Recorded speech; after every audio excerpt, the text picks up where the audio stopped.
मंगलमय चैतन्यदायी वातावरणामध्ये पार पडलेल्या गणेशोत्सवाची आज सांगता होणार आहे। कारण आज अनंत चतुर्दशीच्या निमित्तानं गणरायाचं विसर्जन होणार आहे। राज्यभरात आपण पाहतोय गणेश मंडळांनी सुद्धा विसर्जन मिरवणुकीमध्ये मोठ्या दिमाखात आणि पारंपरिक पद्धतीनं तयारी केलेली आहे। आपण ही सध्याची 3 दृश्य पाहतोय। मुंबई पुण्यासह राज्यभरात खरं तर गणेश अनंत चतुर्दशीचा हा उत्साह पाहायला मिळतोय। मुंबईच्या गणेश गल्लीचा राजा सुद्धा आता काहीच क्षणामध्ये इथून निघणार आहे। त्याची आरती आता काही क्षणात संपन्न होणार आहे। तर लालबागचा राजा सुद्धा मंगलमय चैतन्यदायी वातावरणामध्ये पार पडलेल्या गणेशोत्सवाची आज सांगता होणार आहे। कारण आज अनंत चतुर्दशीच्या निमित्तानं गणरायाचं विसर्जन होणार आहे।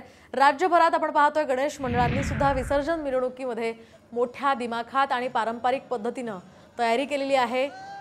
आपण ही सध्याची 3 दृश्य पाहतोय। मुंबई पुण्यासह राज्यभरात खरं तर गणेश अनंत चतुर्दशीचा हा उत्साह पाहायला मिळतोय।